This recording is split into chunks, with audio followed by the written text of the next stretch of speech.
náttúrunni til þín. Gott CBD einfaldlega betra. Korkur í eldhúsið, korkur á baðherbergið, korkur í stofuna. Við elskum Kork. Korkur, umhverfisvænn, hipp og cool. Todd Thorgríms stoltur styrktaraðili þvottahússins.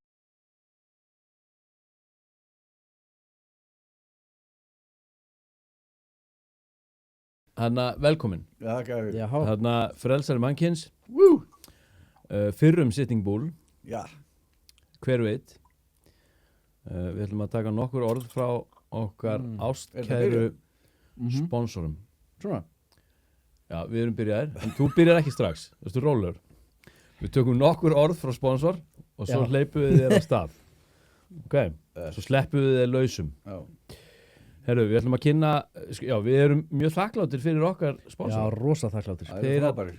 Já, sko, án sponsora, þá bara, Það værum við ekki sjálfbærir. Nei. Það er Og bara hafa þannig. og treyst okkur. Já.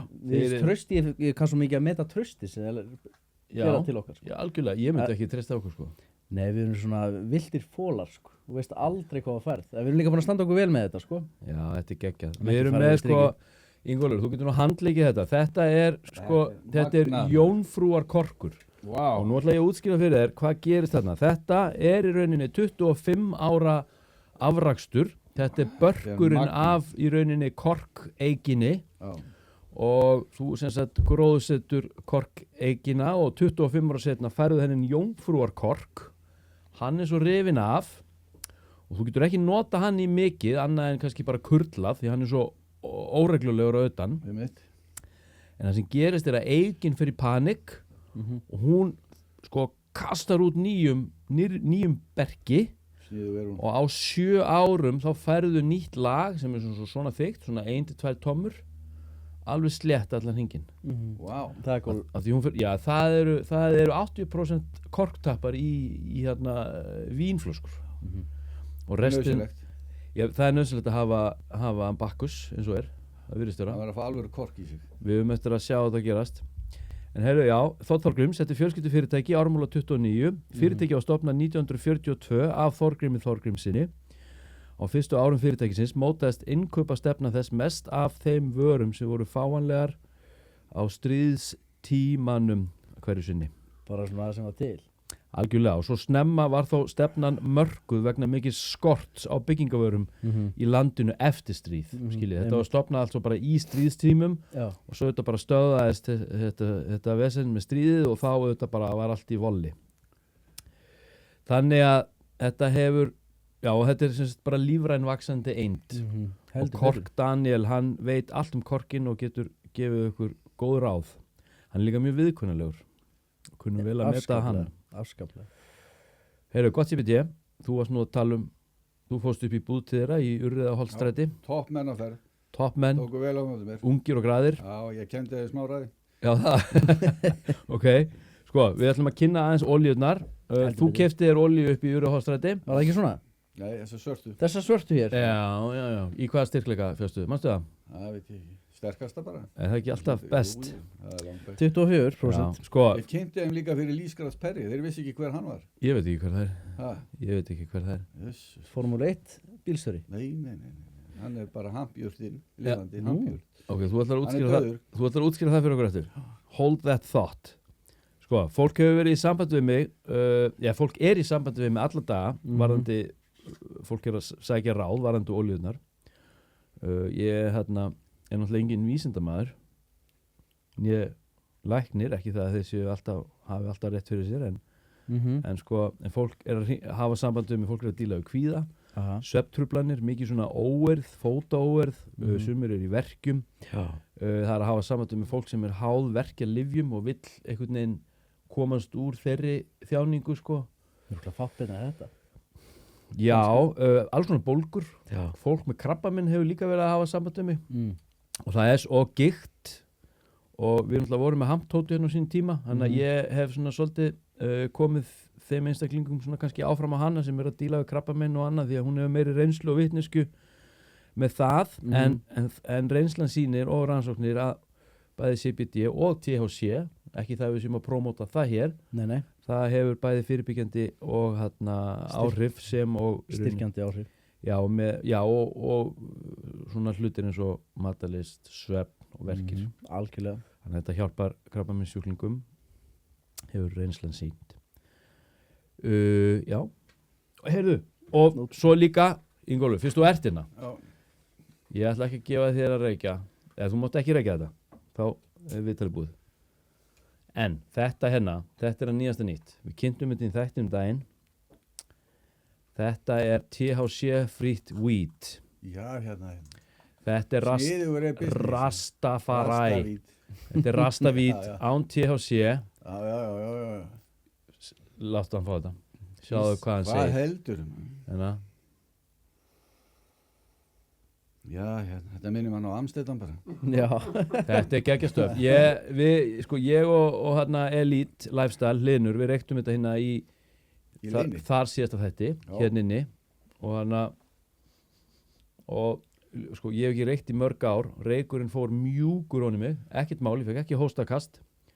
Og ég var bara slagur og fínn af CBD-inu en engin vímáhrif. Þannig að það er verið að kynna þetta í rauninni til þeirra sem að vilja kannski komast í flotta upptök á CBD. Ég persónulega kannski myndi ekki velja þetta því ég hef ekkert mikinn áhuga kannski eitthvað á því að vera að reykja en það er samt alveg cool kannski þegar maður er orðinn eldri. En sko, olían og allar hérna vörunar, þess frábæra þar eru, Já, af hverju að taka þetta í reykformi umfram hitt? ég menn af hverju ekki. Það er geggjað að reykja. Það er gott að reykja, Ég elska það. Þetta er bara eins og að fá að gadda verið í lungun. Það er eitthvað við það. En ég kannski geri það ekki því að mér ber skylda til þess að reykja ekki sko. Það er alveg magna. Eins og er. Já. En það er sko fullt af liði sem er í einhverjum krónískum síkósum og kjaftaði svo er út af ofneyslu og THC. Það á að fara í þetta. Þetta er sko, ef það er ekki tilbúið til þess að gefast upp og stíga inn í ljósið og Ertu búin að prófa þetta á einhverjum stónir? Nei, en þetta er bara hemp flower, þetta er endóka, þetta er upp í búð, gott, þetta er semst hemp living eða gott CBD og þetta er 1531 grammið. Það er ekki neitt, Nei. það er ókipis, næstu því. Gefins næstu. Þetta er næstu því gefins. En svo er líka alltaf sérumjónun í kringum þetta að setja í pípuna. Já. Eða hvað þú ert að reykja úr. Algjörlega, það má bara ekki gera heilög lítið úr því. stund. Nei, Einmitt, algjörlega. Það er messutími. einmitt, þetta er messutími. Fá reykinn og... Meiri Já, núvitund já. heldur en olían. Já, heldur betur. Þetta er kannski meira svona ceremonist. Algjörlega. Svo er hægt að Félagslegt. blanda ólíun í líka, sko. Það er örugglega hægt líka. Já. Einmitt, lefum svo að þotna og svo Já, allt í gangi. teiknar í þessu. Ha. En heyrðu, já, sko, ég ætla að minna á að subscribe á YouTube og öðrum streymisveitum. Nú erum við búinir með þetta. Velkomin mannkins frelsari. Takk ykkur fyrir. Þú varst hérna hjá okkur í þættinum 17 fyrir 8 mánuðum síðan. Þú Já, komst já. hérna 18. annan sem að er stór dagur í lífinu Heldur betur. og verður ennþá stærri næst. Já, guð með góður. Það eru 30 ára í rauninni fráhald frá áfengi og öðrum hugafarsbreytandi efnum. Í stöður í bataþróun. Í stöður bataþróun. Það er mjög sjálfgeft. Núna eftir þætti nummer 56 Já, það er stórmerkitt líka. og þetta er sko þáttu nummer 2 af trílógíu og fyrstu trílógíu mögulega af mörgum. Já. Það var sem sagt Sitting Bull og Mannkynsfrelsarinn, Jú, jú. leiðin úr efnisviðjum yfir í ljósið og núna ertu komin í ljósið og þú situr uppi sem Mannkynsfrelsarinn. Okkur, já. Þannig að við ætlum að fara inn í þeman í þessum þætti sem spanna núna í næstu 75 mínúturnar og það er fjölskyldan og framhaldið. Líkt vel að það. Hvernig byrjuð við? Sko, við ætlum að fara inn í dýftina, þroskan og skyldur. Hvað tekur við og hvers er ætlast að þér þegar þú hefur tekið að þér hlutverki sem Mannkynsfrelsari? Í hverju felst það? Það fælst í að koma þig yfir, af því það er svo leiðilegt að vera með jobb þegar engi vill. Þannig að það ég verð að kenna öðrum, viltu ekki taka við, Gunni? Ertu tilbúin að taka við jobbinu? Ég nennis ekki lengur, sko. Eru margir sem segja já takk? Nei, það er fáir. Það er nánast engin, sko. Af hverju? Af því þetta er, fólk heldur þetta sé svo flókið, sko. En það er ekki flókið. Því að þetta fælst engungu í því að líta inn á við og takast á í sína eigin bresti, sko. Og það sem Mannkynsfrelsarar er að gera, svo leið þeim ég hef farið, kynslóð frá kynslóð, er svo að bjarga mannkyninu frá þeim brestum, öfungsnúnu löngunum frá, sem sagt, sjálfum mér. Stjórnlausum hvötum. Og afbrýðisemi og erðasind eða karma. að uppræta það svo kynslóðin þeim kemur á eftir mér, þeim sagt börni mín, þurfi ekki að takast á það erfiðleika þeim ég fór inn í. Sko. Og það að breyta mannkyn og breyta heiminum. Og einhver alflottasti mannkynsfrelsari þegar hann var hérna, það var ægilega stór söfnuður í kringum hann, en í kringum þegar hann 30 og eitthvað ára gaman, 34 eða 5 eða hvað hann var, að þá leysir hann upp þennan söfnuð, sko. Það er fyrsta skipti í sögu mannkynsins þegar einhver, nei, ég kæri mig ekki einhver söfnuð. Ertu að tala Krishnamúrti? Já, ég er að tala Krishnamúrti.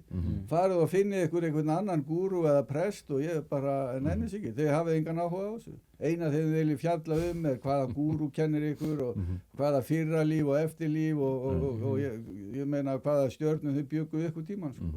Hann sagði nei takk. En hann hélt samt áfram að frelsa? Já, svo hélt hann bara áfram að bladra, sko. Það var þetta ekki bara eitthvað stönd? Þetta varð stönd.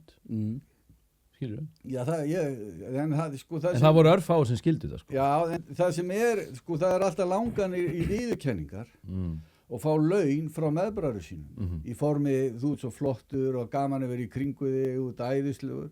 Og eitt var ég að þakka sá sem ól mig upp í þessu kerfi. Var ég að þakka honum fyrir, ég grét í fanginu, ég var svo þakkláttur, sko. Bara, Balli, þakka að kjallaði fyrir. Og komið þakklætist á, sko. Hefðu gæin alveg svolítið húðskammaði mig. Spurðum hvað slags djöfusins fíbli ég væri, sko. Og ég horfði bara á hann og segi, hvað í lagi þér? Hvað er þetta að meina eiginlega? Og ég er bara svo gladur og þakkláttur fyrir það sem þú gert fyrir mig. Og hann segi við mig, ertu ekki alkohólisti? Jú. Og hvað ertu að gera? Er ég ekki alkohólisti? Jú. En hvað ertu að gefa mér? Þú hólar mér. Það er alkohól. Það er alki að gefa öðrum hól. Og þegar hann segir þetta og fattaði hvað þetta er hættulegt fyrir mig, að því ég er annarkvort og lítill eða stór eða hvernig sem það er, og þegar mér er gefið hól frá alkohólista, að það er bara stór hættulegt fyrir mig. Og ég hef orðið vitnað í sko, tugatali. Þessum menn ofmetnast. Ofmetnast og halda þær hafið þetta og allt eftir því. En þessi þáttur númer 56, og ef þú lest hann frá hægri, þá er það 6.5. Og 7.5.1992, þá verð ég fyrir þessari gaggeri andleri reynslu. Sko, þú, ef þú snýr, þetta er þáttur númer 56, þannig að ég er svo vitlaus, ég skildi ekki alveg. Þannig að ef þú snýrði við, þá er það 65. Hægri. Já. Hægri til vinstri. Ég les frá hægri til vinstri og hef alltaf verið þannig, sko. Og hvað kemur þú út úr þessu? Þá kemur 7.5. Og 7.5 er andleg reynsla mín einingar reynsla mín í Suðurbæjarlauginni í Hafnarfirði. Þá meina að lest frá hægri til vinstri. Kemur þú ekki bara eitthvað bull út? Nei.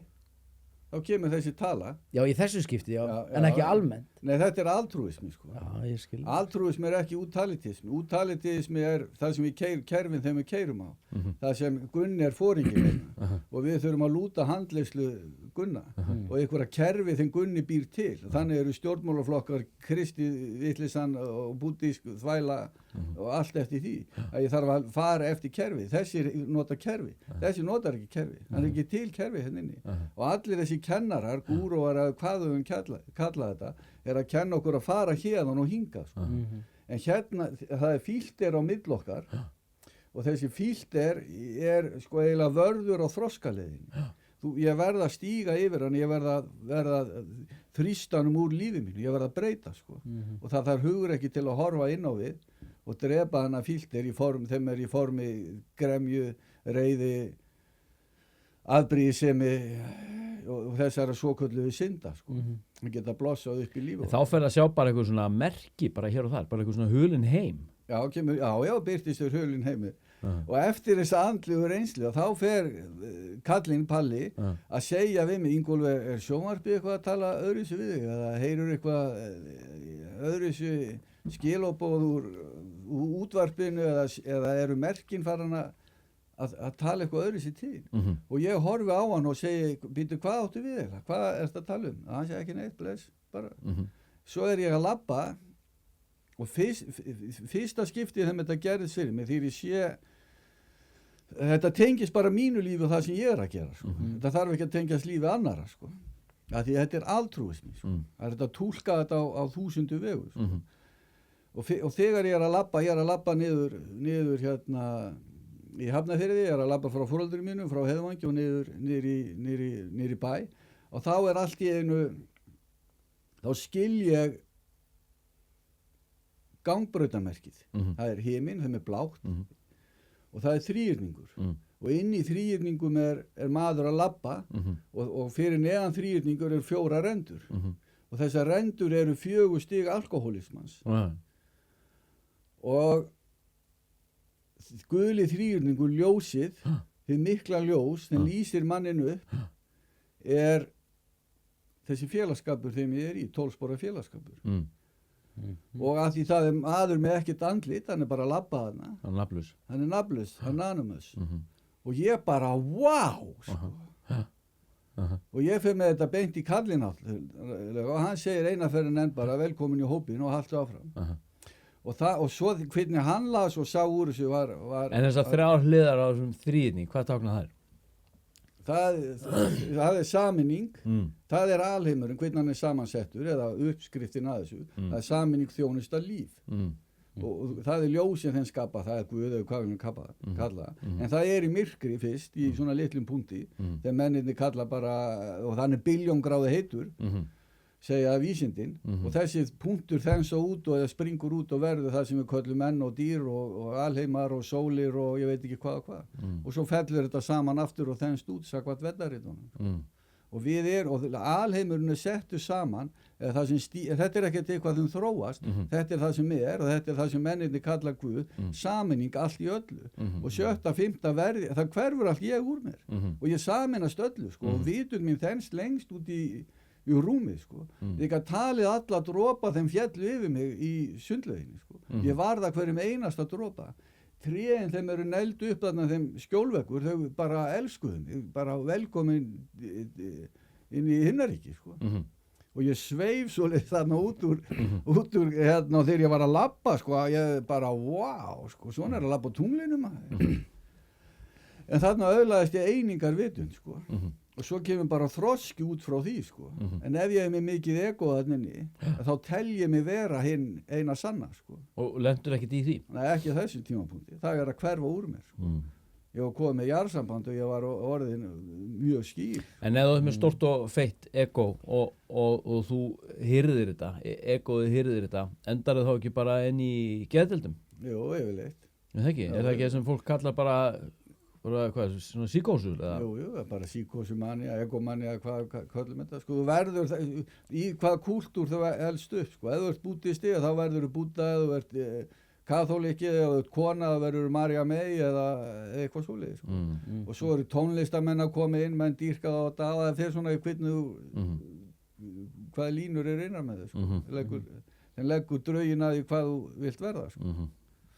Flest okkur vilja vera hérna á Vesturlundu vera að vera Kristur sko, endurborinn reborn again sko. En sko, veist, ég hef spurningin sko, hvað tekur við og hvers er ætlast af þér þegar þú tekur að þér þetta hlutverk sem mannkynsfrelsari, við erum búin að fara inn í það, en sko, þá langar mig að spyrja hvað er það sem er ætlast til að þér? Hver ætlast til hvers? Sko, Gagvart hverjum eru skildurnar og hver setur skildurnar? Mér ber skildur gagvart meðbræðurum mínum. Og systurum. Og systurum, bara að samferða fólki, að reyna að fræða fólk, sko. En þessi fræðsla er reynsla.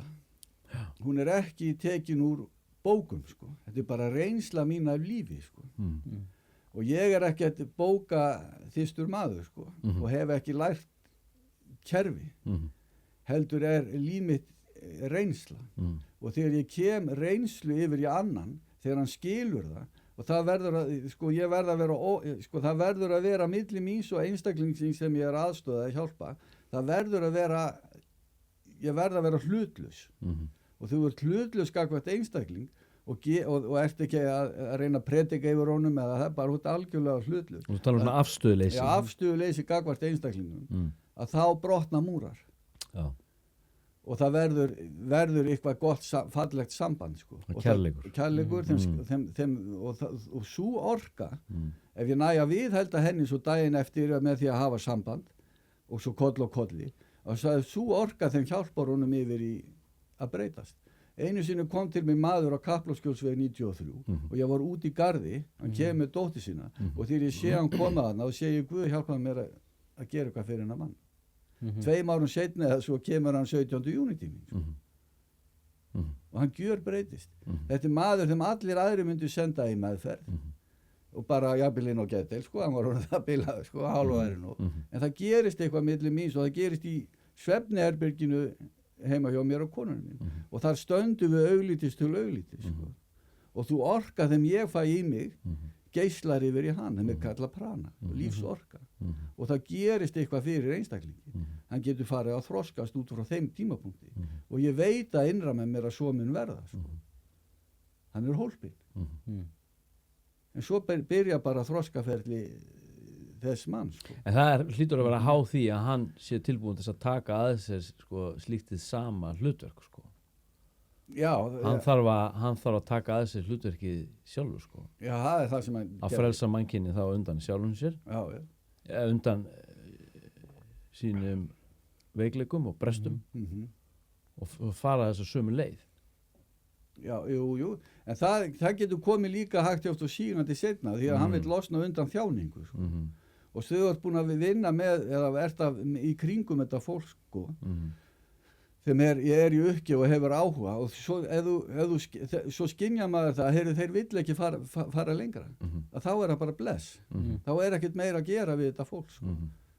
Og þú heldur þínu för áfram og svo hittur einn annan sko. Og svo eða aðra sko, svo koll og kolli sko. Og það leiðir þetta ferli leiðir alltaf til betrumbæta í samfélaginu og það leiðir til samúðar og ástar og kærleika sko. Og það sem er sko sameining þjónusta líf í þessum félagskap þeim ég það stendur samin og þessu svokölluðu 12 spora félagskapum er sameining þjónusta bati og bati þýðir líf vöxtur, líf er vöxtur sko.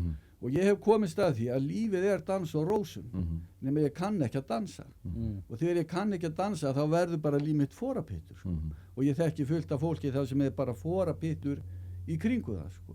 En svo hægt eftir sígrandi þeir að búið að sökva nógu mikið í foruna og alveg orðið stíplað og fast að það gerist eitthvað og það nær hægt eftir sígrandi inn í þennan lífsins dans og lífið fer að blómga sko. Og verða fagurt og skemmtilegt og það er geggjað að sjá það sko. Gríðarlega fullnægja og bara alveg ótrúlega skemmtilegt þegar það fer í gang sko. Og mér ber skyldur gagvart með sko, þessi reynsla þegar mér öðlast mér ber skylda til þess að reyna komin yfir í annan mann sko, þegar þetta er svo magna þetta er uppskriftið að alheiminu sko. Það er að sameinast öllu þeim til allstaðar, sama hvað það er og skynja þessa vitund þeim náttúran og allt reikistjörnur og bara allt hefur sko. Þetta er vitund þetta er ekki efni þeim er frosið í einhverju dóti sko, þetta er bara vitund og komast í tæri við þessa vitund og hversu djúpur kærleikur er ekki þetta að lýsa því að þetta er svo mikið ásta á sköpun á það sem þessi vitund hefur skapað sko. Og þessi vitund er að reyna allt hvað hún getur til þess að leyfa okkur að blómskast og læra þennan lífsins dans. Já, er það ekki? Er ekki lífið okkur mjög vinnveitt? Það er gríðarlega vinnveitt. Við vinnveittum heimi. Já, heldur betur maður og ég vissi það ekki hvernig ég lendi í. Já, en segðu þetta við flesta og það eru allir mjög ósammálaðir því það er stríð og það eru þjáning og börn er að deyja og fá ekki mat og Já, við skömmumst yfir því að Guð, akkur gerir Guð þetta svona, sko. Fuck you Guð. Þetta hlýtur að vera óvinnveittur heimur. Já, mjög svo. Já, en hann er það ekki. Nei, það er út af því að það sem gerist þegar við mennirnum nota gerviboðefni. Að þá forrita vinstra heilahvölinu, þeim er efni, þeim er ég, yfir í andlas heilahvel, við getum bara sagt það svoleiðis, þeim er hægra heilahvelið. Svona rúmskynjun. Já, inn í rúmskynjuna vitundina og þar situr það inni og það er indrónhluti genana og það situr það sem mennirni kalla svo bara djöful sko. Og svo birtist það í lífi okkar mismikið, þeim brestir og lestir og getur endað þeim syndir sko, eða styrjaldir sko. Og við erum það er það sem aðgreinur okkur frá þessum raunveruleika þeim mennirni kalla þessum nöfnum sko, Guð eða hvað. En af hverju myndur að halda sumir einstaklingar lendi í því að vera fastir í eða njörfaðir í aðstæður sem að líti út fyrir að vera ósangjarnar. Af hverju eru fólk fast í Afganistan núna undir sko harðstjórn Talibana? Hvaða lögmál eru þar á baki? Það sem er... Þau hafa ekkert gert það af sér, eða hvað? Já, við teljum svo ekki, sko. Við vitum, sko, ég þekki þessu lögmál ekki og get ekki kafið vonið, sko. En það sem ég hef, sko, það er fyrirbrigðum heitir samvitund. Og þegar samvitundin verður ég-vitund, sko. Og við erum öll föst í þessari ég-vitundar samvitund, sko. Þeim er sjúk. Og það er kallað mara eða blekking, sko. Og við erum inn í þessum raunveruleika blekkingu, sko. Sko það er í einni mynd Arthur Konung og þar er galdrakellingi Morgan Le Fay, þeim er alltaf að stríða og eyðileggja friðin í sögunni, sko. Og stýrir með brestum og lestum og alls konar. Og svo eru þau öll komin inn í kastala og hún er að gjörsamlega brjáluð þarna fyrir utan, sko, öskrandi og veinandi og það er alltaf hrynja til helvíti, sko. Og þá fattar hann það, hvernig hann er að losna undan henni. Horfið ekki í baksýnisspegilinn, göngum öll framhjá henni, látum eins og hún sé ekki til. Förum framhjá henni, ekki gefa henni viðnám, sko, ekki gefa henni hugsun. Göngum út inn í ljósið, sko. Svo opnar hann hérna og það er í ljósið og allt fólki gengur út og Morgan Le Fay, það djöfullin. Þú slítur þessa eldsneytisgjöf sem að hún annars þurfti. Já. Sem er að dvelja í fortíð. Einmitt. Því, sko, það er fyrir sársauki, þú gerir eitthvað á mig, þú meiðir mig og það er upplifun og ef ég næ ekki að hreinsa hana út á sama dag eða daginn eftir eða viku seinna eða hvað er og þegar ég hitti þig, sé þig seinna, 2 árum seinna og þá er sársaukinn innra með mér og ég fæ upplifun en ekki minningu. Einmitt. Og það er sem sagt minning verður að upplifun og svo bara maður heldur lífin áfram þetta er áþreifanlegt ferli, sko. Já, þetta fer alveg í magan og fólki og það hrynur og allt eftir því, sko. En ef ég næði það sem heitir biofeedback eða hreinsun á það og ég hitti því að þá steindi ég teinréttur eins og guðsbarn á þess að vera með ótta gagnvart þér. Og það er að losna undan oki karmasins, erðasind, hvað sem er, sko.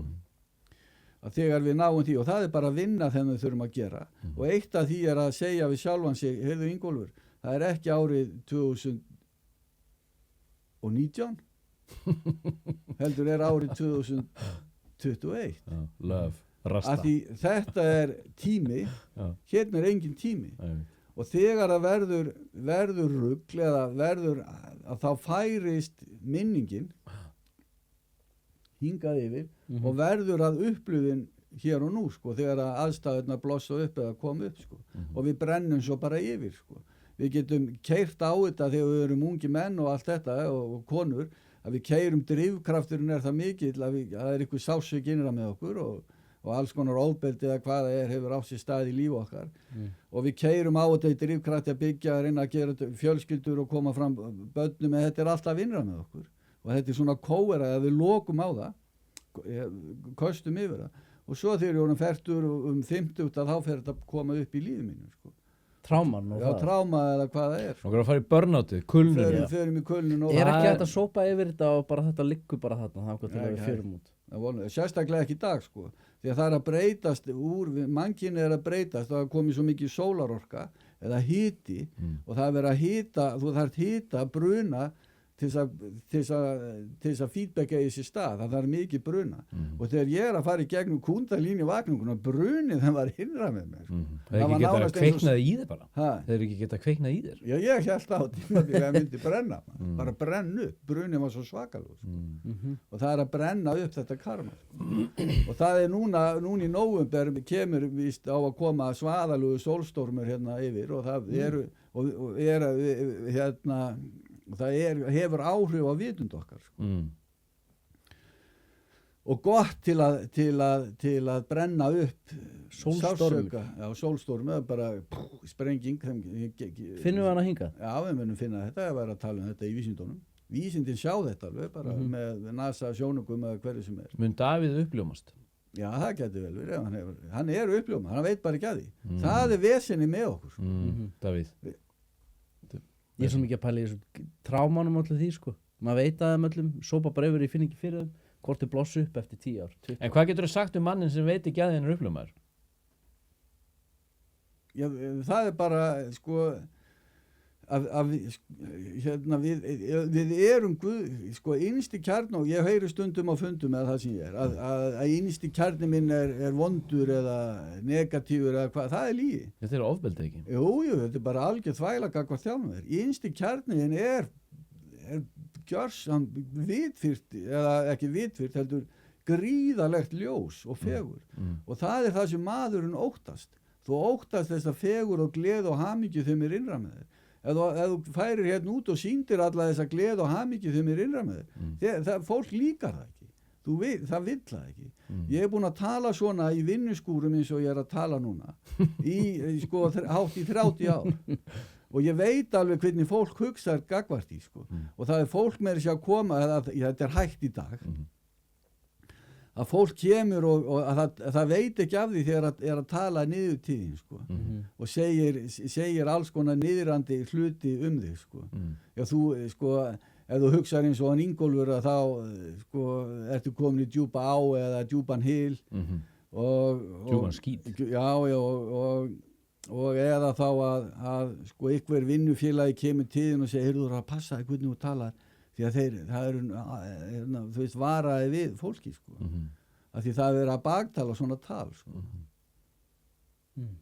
Og maður bara verður að halda. Þannig að finnst þú mæta fordómum? Já, það er að því ég þarf að vinna á því sjálfur, sko. Það er, en svo þegar ég stíg út í því og mér er orðið alveg sama, þá heyri ég þetta ekkert lengur, sko. Nei, það er bara búið spil, sko. Já. En það var þegar ég var að kynnast Palla og allt eftir því, að þá var fólk að koma baktala, kalli við mig og segja við mig að hann væri svona hinsegin, sko. En er það ekki bara út í þegar þinn ótti gefur færi á því? Já, hluta til er það þannig líka, sko. Já, og það er, sko, vörðurinn á þroskaleiðinni, hann er bæði inn í mér og fyrir utan mig, sko. Og þá er reynd að koma í veg og þeir eru að stíga yfir inn í þennan stórkostlega andansheim sem býður upp á alla mögulega, sko, vitneskju þinn til að þá kemur fólk á tímabili, og þetta er í öllum sögum, skiptir engu máli, það er alltaf ykkur að reyna að varna þess að þú komist þarna inn í. Og ef ég er ekki búin að fá nóg að þessu drulli þeim er innra með mér, að þá segi ég bara þakka þér fyrir og segi fuck you Guð og vill ekki þroskast meira, sko. Eða sá sem er að kenna mér, sko. En hvað þarna var það undir fjölskylduna? Börnin, hjónabandið, taka úr upp á dölinni, fara með strákana á æfingar, allt þetta, fjölskyldu líf. Sko, hvernig er þetta, við fórum ekkert inn á það í síðasta viðtali, hvernig er þetta búið að breyta þér? Það er sko gríðalegur þroski, sko, og það eru öfl inn í mér þegar ég er að takast á ennþá gagvart hjónabandinu, sko.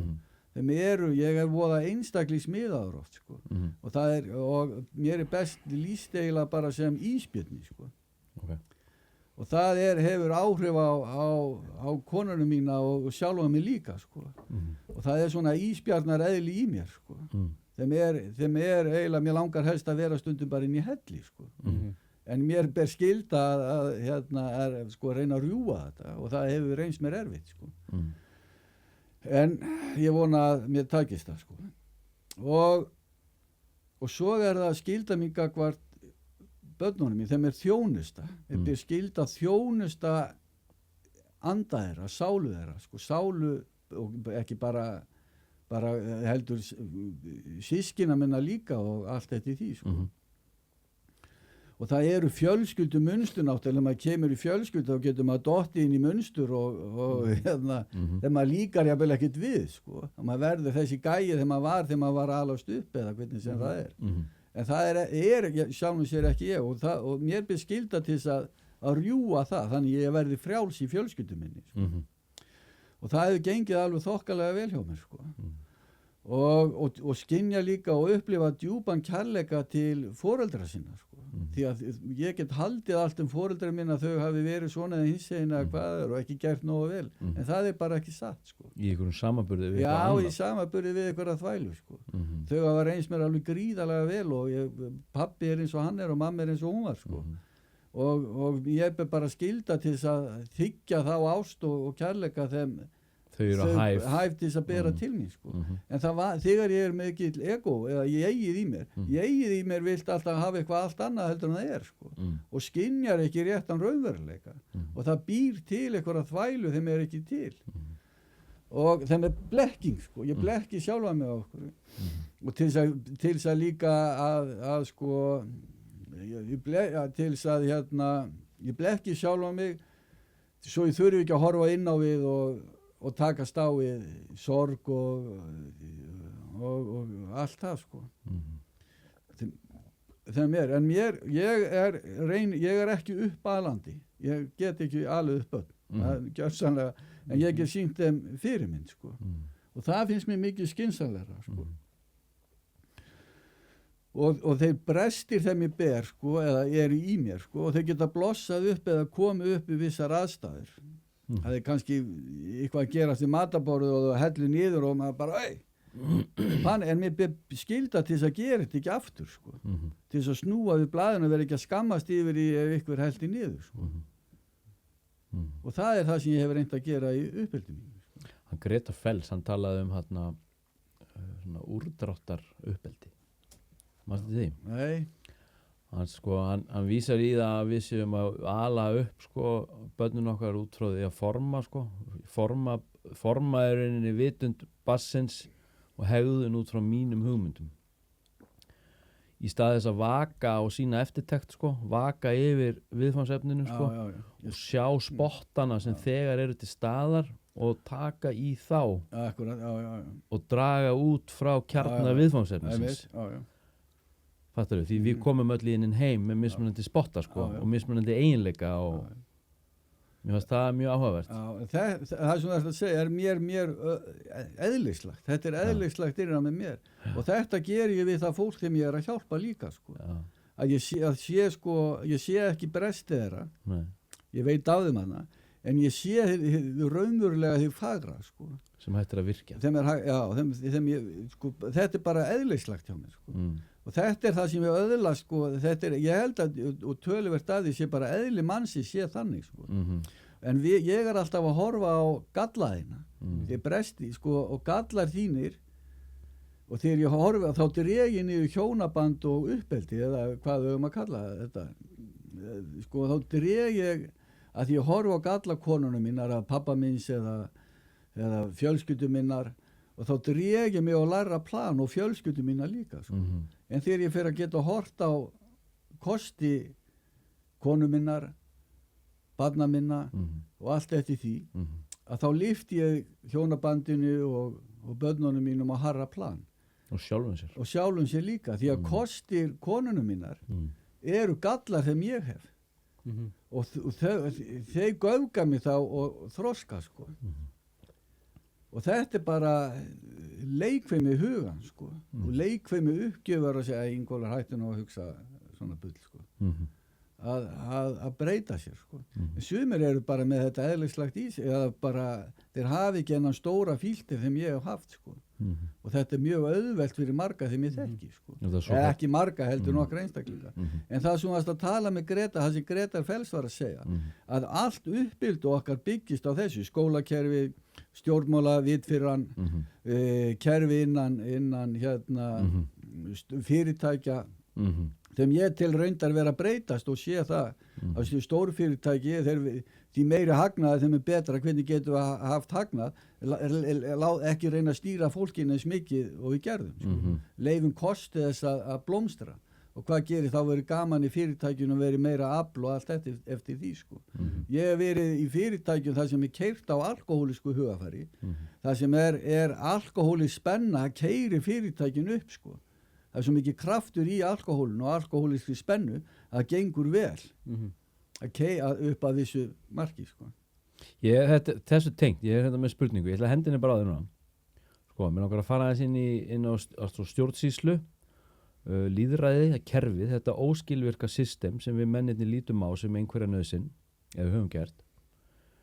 Hvað heldur þú sem uppljómaði maður að við mennirnir eigum eftir að gangi gegnum áður en hinn mikla kærleiksgrisjun á sér stað og mannkynið uppljómast sem heild? Hvert erum við að fara? Hvert er þetta að fara með okkur? Öll kerfi þeim ég nota þau lauðast við að hrynja. Þetta er bara að því kerfi í eðli sínu. Í eðli sínu eru kerfi eða ykkur hugmyndafræði. Ég bý til hugmyndafræði líf. Sérðu hugmyndafræði Pol Pot, hvert fór hún með okkur? Hugmyndafræði Hitlers, hugmyndafræði engavæðingar. Og þegar engavæðingi hrynur og hún er að hrynja en við erum alltaf að haldinni við með ykkur skonar vitleysu. Í örvæntingu. Bara ég algjöru örvæntingu. Og viðbjóðslegri vitleysu. Það eru bankar hérna, hvað eru margir milljarðar núna í allir þeim 3-4 bönkum að í þessu litla samfélagi þeim í lifi, þeir eru að skila 7-8 milljörðum eða þetta á ekki að vera bankin, þetta er kolvitlaust og svo hugsun og sérstaklega fólki þeim stýrir þessu og það telur þetta að vera rétt. Hagnaðardrifin kerfi í dag, þau keyra samfélagi í þrot, þau keyra jörðina í þrot og meðbræður okkar. Því að þetta er þrotleys vinna við að reyna að halda upp í kerfi þegar nokkrir er að hagnast á hvötum og löngunum. Og þegar Hvernig ætlar þá að gera þetta? Eins og með bankana það. Þeir eru náttúrulega byggður upp sér svona hagnaðardrifin fyrirbæri.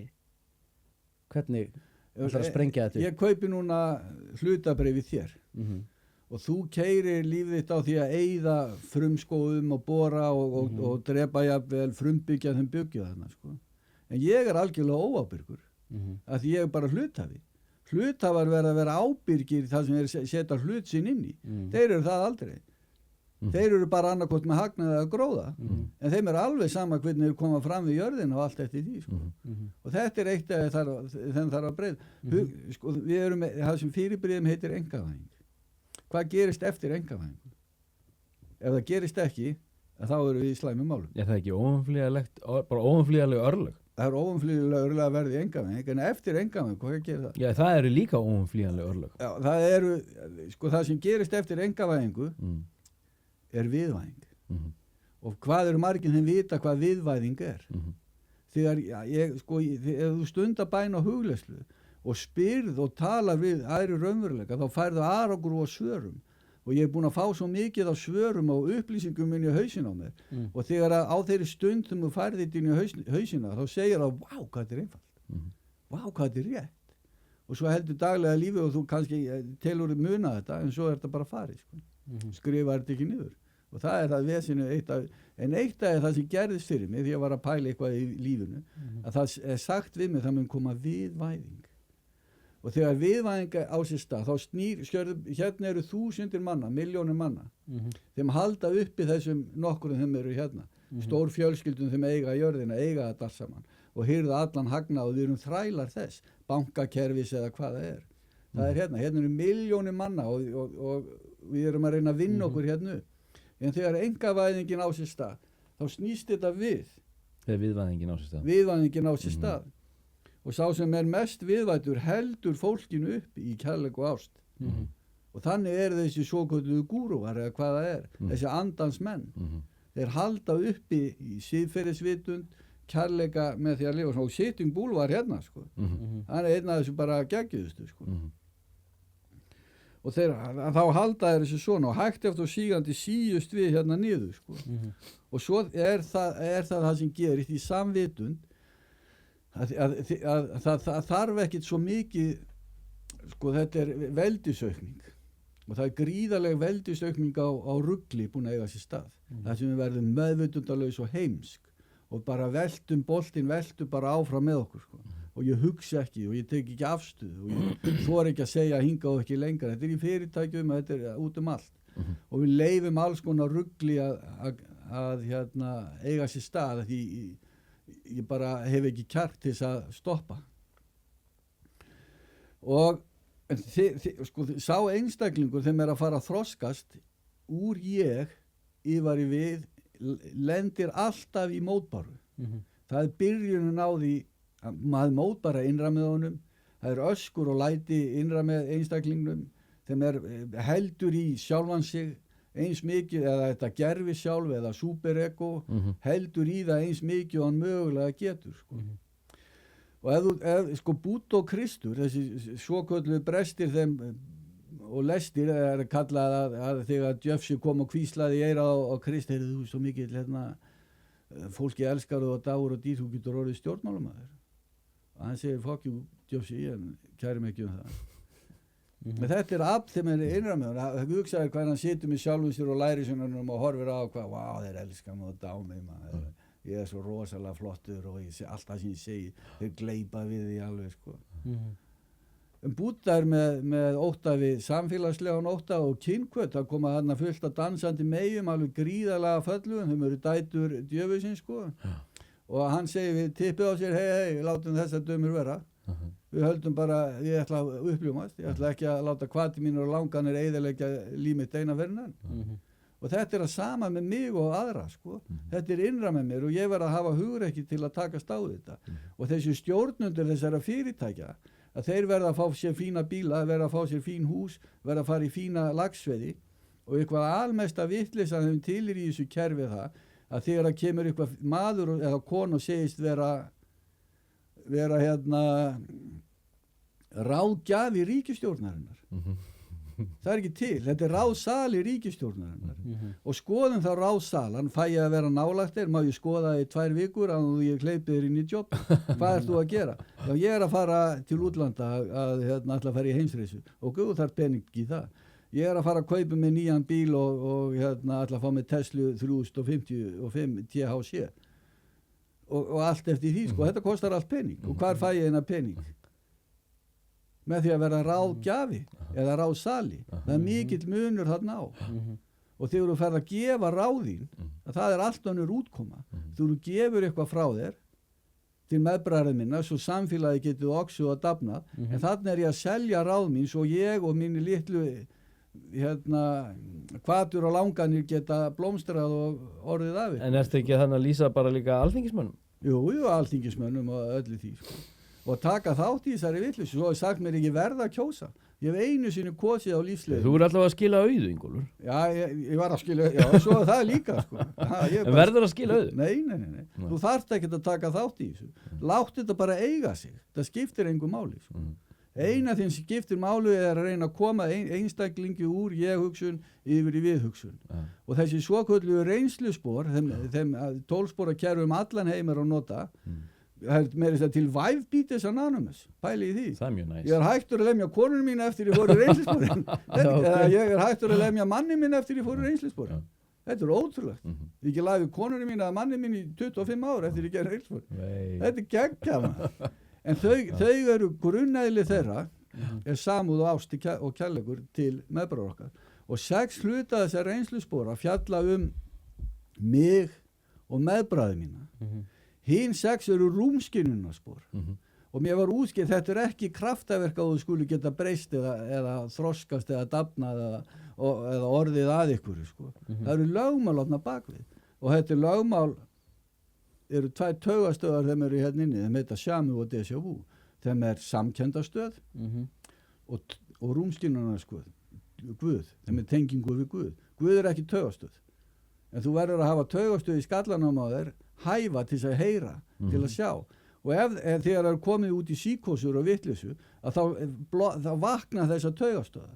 Og þú heyrir raddir og verður paranoid brjálaður, sér það sem aðri sjá ekki og ég veit ekki hvað. En eru stjórnendur þessara kerfa ekki þar? Þeir eru egomanískir, sko. Þetta egomani að vilja stýra einhverjum. Þetta algjör vit fyrir það. En hvað gerist þá fyrir kerfið, þú veist, og þetta hið opinbera, þetta þunga, óskilvirka kerfi sem alltaf að þyngjast? Hvað gerist þegar það í viðvæðingunni fyrir kerfið? Já, þegar þú fattar þetta, þú átt ekki við, núna ræði ég mig hjá einhverju fyrirtæki og ég fæ skrifst og allt þetta og svo þróast ég út í það að ég á þetta. Þetta er mitt hot hérna, þetta er mitt hérna og ég dreg að mér og ég reyna að búa til fólk í kringum mig þeim, ef ég er stjórnandi, þeim samþykir mig og og og ég er komin í þessu fyrirtæki ég orðin kóngur sko, eða prinsessa. Þú reynir að tala þetta fyrir að snúast enga hagsmuni. Já, þetta snýst mína enga hagsmuni sko, að því ég hræddur að vissa minni, það atvinnuleysi náttúrulega og allt þetta, það alls konar svona sko.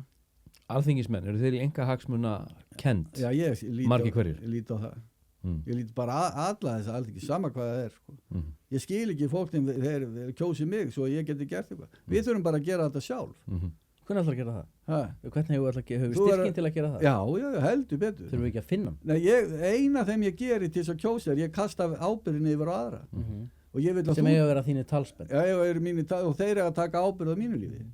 En það er ekki það, ég verð að taka ábyrð á mínu lífi og gera hlutina sko. Við leifum allt þetta rugla því sko, ég skrái mig í herinn og nú ég skráður hermaður og hvað gert þeim, ég sendur eitthvað. En ef ég skrái mig ekki í herinn, hvað þá? Þá engin her. Það kom með heilbrigðiskerfi, skilur. Hvernig ætlar við að... Heilbrigðiskerfi er óheilbrigðiskerfi. Já, mörgu leiti, skilur, en skilur, hvernig ætlar að halda batterínu, kerfið kannski virkar ekki, en hvernig ætlar að búa til infrastruktúrun til þess að við getum kannski... Sko, við erum ekki með, sko, það er kallað heilbrigðisfulltrúi. Við keyrum á, við leifum orkudrykki. Við leifum, börnin okkar að drekka þetta, við leifum hitt og þetta, sko. Ef við ætlum að hafa heilræna stefnu þá verðum við bara að segja hei, hætti þessu að helvits kjaftið og fáðu ykkur vatn og hendum bara hinn út. Ég er ekki að gefa þannig átt að vera sko. Og það er svo mikið í heilbrigðiskerfinu þeim læknar og þeir hafa svo mikið völd að þeir leyfi ekki heilbrigða þessi stað. Það er alveg rétt sko. En á einhverju tímapunkti þá hugmyndum það sko. En á einhverju tímapunkti þá þarftu þess að lækna í eitthvað ákveð sko, þó sem stuðla heilbrigð, ekki óheilbrigð. Það er líka enginn kannski að tala að skera það allt út sko, en kerfið er þungt sko. Kerfið er mjög þungt. Það er óþarflega þungt. Það þarf einhver sko ekki ramma eða eitthvað til þess að halda utan. Nei, það er bara svo stór hluti þessa kerfis sem er í rauninni að díla við sko afleiðingar í rauninni óheilbrigðs lífstíls.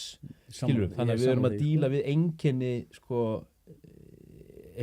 vitundasjúkdóms. Þú veist þannig að læknaðu vitundasjúkdóminn og þú léttir kerfið fyrir viki sko. Ég er sammála því. Myndi ég halda. Já, alveg hárið. Sko, þetta leysir sér sjálft. Margt það sem ég hef í lífi mínu hefur leyst hnútarnir innra með mér hafa leyst sjálfkrafa. Það er í eðli lífsins að leysa. Og það eingöng út af því að ég fór á þjónusta. Eftir bestu mögulegu getu hverju sinni. Og þjónustan, það er kallað karma jóki, er maður þeim þjónustar eða kona þeim þjónustar. Og ég þarf ekkert að trúa, ég þarf ekkert að sitja í hugleiðslu eða jamma eitthvað út í lofti eða hvað það er. Ég þarf bara að þjónusta samkvæmt náttúrunni. Og þegar ég geri það, að þá leysast vandamálin. Að því náttúran elskar mig og meðbræður mína og meðbræður mínir þurfa á þjónustu að halda á réttan máta. Þannig að ég ger ekki kröfur á að fá þjónustuna endurgreidda frá einstaklingum. Hún er skilyrðislaus. Hún er skilyrðislaus. Og það er rosa töff. Að því það er sko, þakkið mér fyrir, sjáuði hvað Ingólu gerði fyrir þennan einstakling eða hvernig sem það er. Og þurfa að takast á við þetta sko. Að því við erum alin upp í að fá orður, fá enganir. Lest ekki nógu hratt. Hvað þvælir þetta? Barni skilur alltaf sem hann las, hann les ekki nógu hratt. Akkur þarf hann að lesa hratt? Já, svo hann getur farið í kerfið þeim er að núti, þeim heitir framhaldsskóli. Þetta er bara, ég maður bara skilur þetta ekki. Er þetta ekki ofbeldi? Jú, þetta er bara ofbeldi. Sonur minn Níels, mér er alveg stórkostlegur, hann borðaði mjög hægt. Hann borðaði eðlilega. Við af alla þeim ég þekki, sko. Hann tugði matinn. Já, og þetta var kölluð á foreldrafunda því að hann var alltaf svo lengi í eldhúsinu. Í skólanum? Í skólanum. Já, ok. Þeir fengu bara 20 mínútur að borða eitthvað. Hann var, sko, það þurfti að loka eldhúsinu sko. Fekk ekki að borða á eðlilegan máta. Og hvað sagður við kennarann? Ég bara hristi hausinn sko. Ég veit hvað bull er þetta. Já. Það er eini maður sem borðaði eðlilega sko. Hægt eftir og síðan. Svo erum við búin að borða yfir okkur og gera allt þetta vitlaust og þá fyrir við að lesa einhver fræði. Það út að tyggja matinn svona borða hægt og við fyrir að borða eins og hann gerði. En kerfið er bara útungar okkur og það kemur fram það sem heitir tími. Við erum fjötruð í þessum tíma og klukkurnar og vísarnir segja okkur hvenær átt að gera þetta, hvenær átt að fara í hitt og ég er orðin svo háður þessu og ég fer alveg í kerfið ef ég kemur nú seint. Hvað er það Gunni segja ef ég kemur nú seint maður? Maður er alveg komið í magan að keyra hingað. Þetta er geggja, meldingin hefst í munnvatninu sko. Það eru ensím í munnvatninu sem að fara að brjóta niður fæðina sko. Þannig að þú tyggur matinn og tyggur hann í rauninni þar til hann nánast hverfur sko. Þá ertu með auðmeltanlega fæðu inn í þarmann og miklu betri upptök og næringarefnum. Fattur, hann er að borða í samræmi við náttúruna sko. Nei, þetta er mjög áhugavert sko. En þeir vilja hann borða í samræmi við tíma. Þeim byggist á hugmynd. Já, geggjað maður. Þið klikkur maður. Skam. Heyrðu, hann að sko mannkynsfrelsari. Nú ert þú uppljómaður. Já, ekkert. Ég er að segja það. Það er ekki þitt að segja já eða nei. Sko, uppljómaður á fullu eða er uppljómunin ferli? Veistu framtíðina? Þekkjurðu veginn? Já, ég þekki veginn. En vegurinn er einstíð. En við getum stíðið hann saman sko. Það er það sem er sko.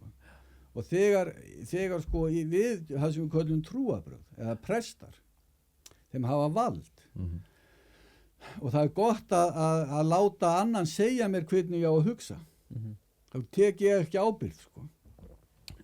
Heldur er það ritningin eða bækur eða hvað það er. Ég get haldið áfram að vera hræddur.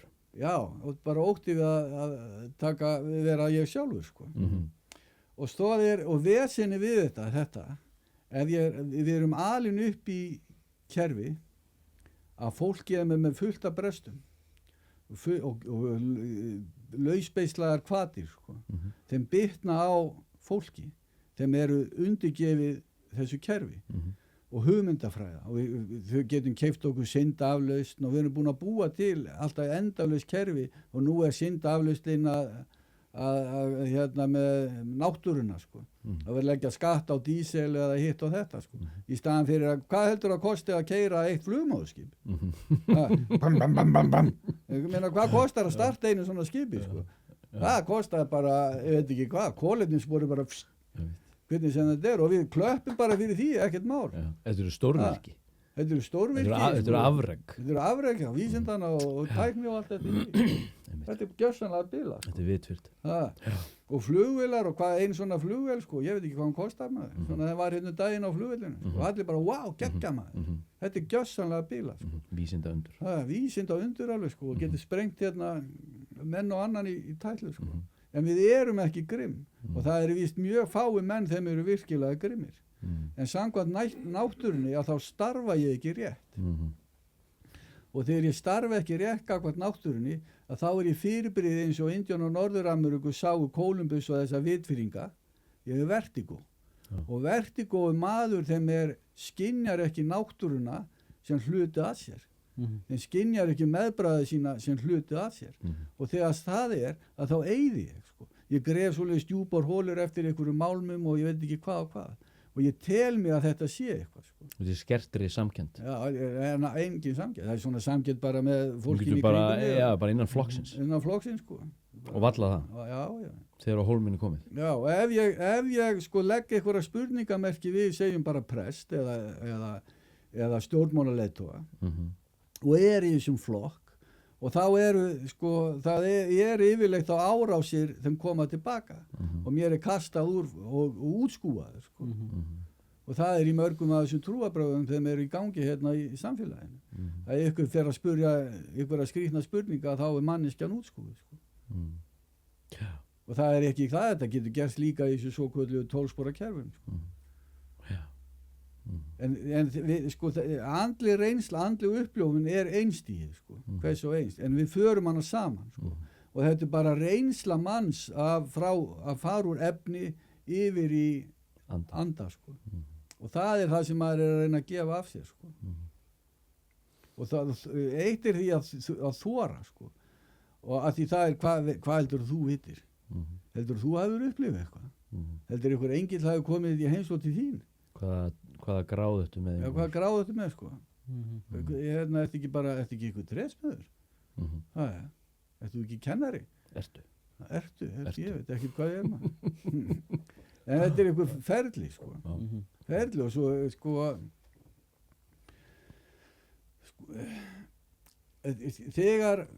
þegar samfélagið er heilt eða þokkalegt sko, og við reynum að lifa samkvæmt náttúrunni, að þá fæðast alltaf einstaklingar þeim eru uppljómaður við fæðingunána sko. Og það er bara kallaður á hólimenn sko. Og hann elst upp þannig sko, og allir líta á þig þannig sko. Og þegar mikið liggur við þá getur þessi heilagi maður eða kona náð í visku til Guðs, til mikla anda og fært það til flokksins sko. En nú eru við bara, ef við horfum á hvernig við tölum saman við hvort annað í sjónvarpi og öll eftir því sko. Og hvernig ég elst upp í að hlusta sko á viðræður fólks, fullorðið fólks sko. Þeim er að stýra samfélagum. Þetta er algjör klikkun. Þetta sést nú bara best í svona kosningabaráttum. Já, kosningabaráttu og allt þetta í því sko. Þetta eru stöður yfirvild. Já. Og ef þú ert ekki þáttur tekur ekki þátt í þessu, þá er fólk lítur að hálfu undanlegum augum sko. Það kæri sig jafnvel ekkert að tala við meira. Herðu, við erum komin að lokum þessa annars þáttar í þessari trílógíu okkar. Ég ætla ekki að uppljóstra altså þema næsta Er ekki alveg 50 þetta, eða hvað eru, 40 þetta? Það mun sko logaletrið leiðiljós, hvaða þáttur það er. Skemmtilegt. Ég veit hver þemin er, ég ætla ekki að segja ykkur hann strax. Þetta er spennandi. En þetta með ykkur loka orð, Ingólfur. Já, viðvæðing, að hugsa hvað þýðir að viðvæðast, hvað er viðvæddur maður. Ég hef lagt þetta við sko stjórnmála, fólk þeim er í stjórnmálum ég hef hitt, veistu hvað viðvæðing er? Það bara öll tannhjólin bara hyggsta sko. Computer says no. Já, og það sem er að gera sko, samfélagi er að viðvæðast og það er kynslóð að koma þeim er allt öðru sér þingjandi heldur en er það ekki? Kynslóð þeim var og ef við gerum eitthvað á meðbræður okkur og tortóla og allt þetta sem er að gerast að við erum að fá að þessi eldorka þeim á sér stað er að þrýsta öllu upp á yfirborði sko. Þýðir það að ég var að horfa miskunnarlaust inn á sjálfa mig sko. Að því afstæða mín er ef þú ætlar að lifa þetta af sko. Já, ég ætla bara að lifa þetta af sko. Og það er ekkert bara ég sem er að blæra það er fólk út allan heim að tala þetta og það er rosalega skemmtilegt og fallegt fólk til á jörðinni sko. Og mjög gífurlega gefandi og ástríkt og allt þetta í því og það er það sem ég þarf að leita til og hlusta á og pæla í sko. Eftir einkavæðingu kemur viðvæðing og það geggjaði við gerfi boðirnir að þau einkavæða samfélagin, meðbræður okkar en þau virðast þegar við förum á barinn að verður viðvæðing með hjálp gerfi boðirna þeim enda svo í einkavæðingu við endum einu en þegar við förum að neita á þessum áður óþettir innri uppsprettu þeim er innra með okkur að þá verður við viðvæddari raunverulega það er stefna hvers og eins mannkynsfræðara á þessari jörðu og frelsara að viðvæða sjálfan sig og meðbræða sína. Þannig að við hvetjum hlustendur til þess að íhuga á viðvæðinguna. Já. Heyrðu, hérna Fúsi, þú er að rétta okkur gjafirnar. Við ætlum að leysa hann út með gjöfum. Það er það borveli? Nei, það er ekki borvel. Nei, það er ekki buttplugginn hérna. Það er korkurinn. Korkurinn góðið það er eitt korkur og svo er hann alhliða húðkremið, þú er að snúa þig lengra hann að bak við handóburðin já, einmitt Já. Sko, Ingólfur, bara takk fyrir að koma til okkar það var ótrúlega ljúft að fá þig við ætlum að leysa þig út með gjöfum þetta er Fúsi Þetta er þetta er raunverulega umhverfisvæn framleiðsla. Já, Eins og ég sagði við áðan, því meira sem við framleiðum á kork, því neikvæðari verður kolefnissporið.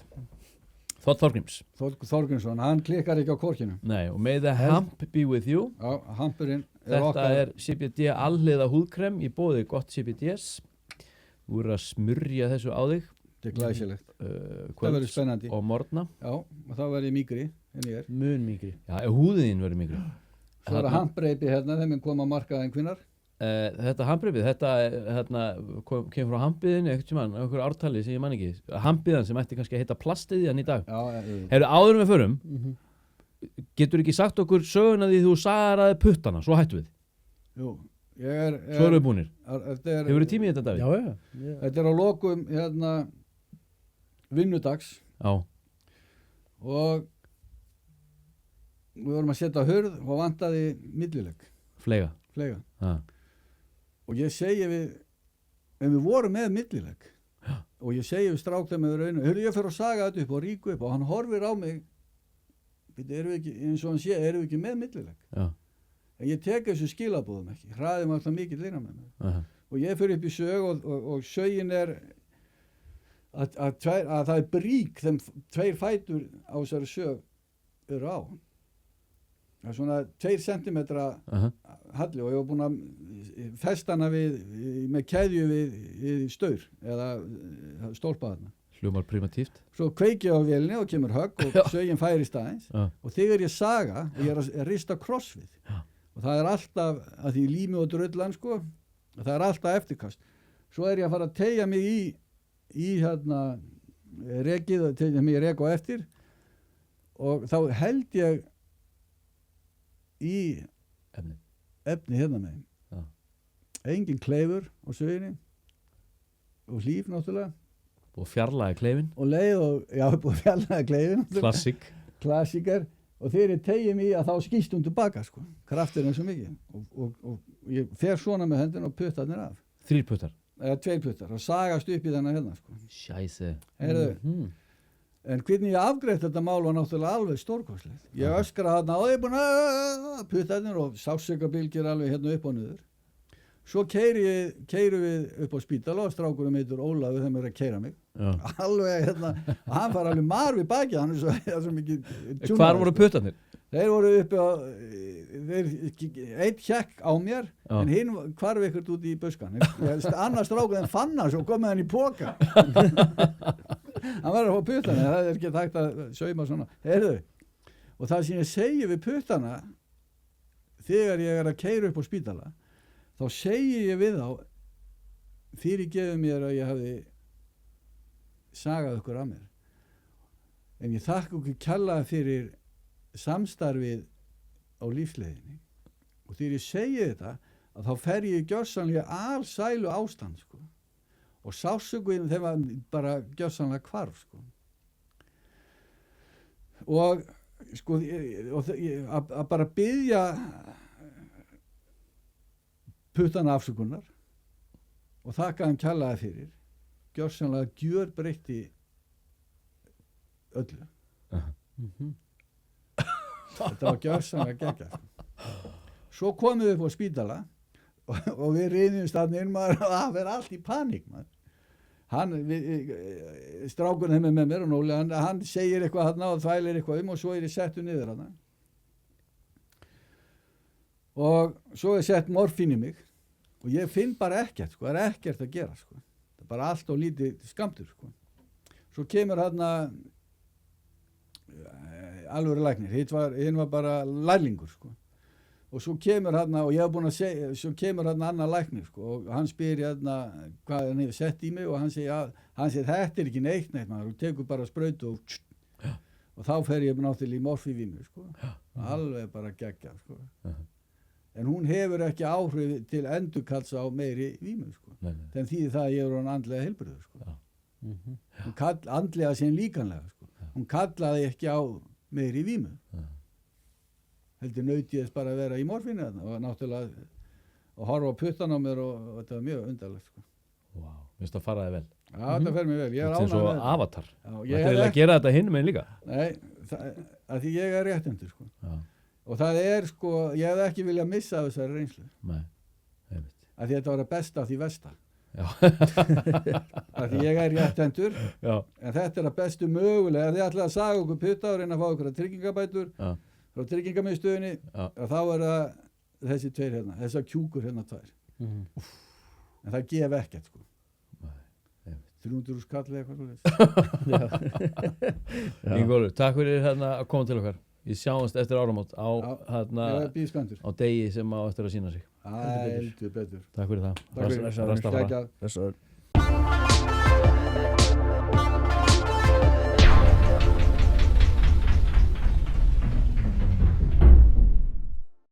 Frá náttúrunni til þín. Gott CBD er einfaldlega betra. Korkur í eldhúsið, korkur á baðherbergið, korkur í stofuna. Við elskum Kork. Korkur, umhverfisvænn, hipp og cool.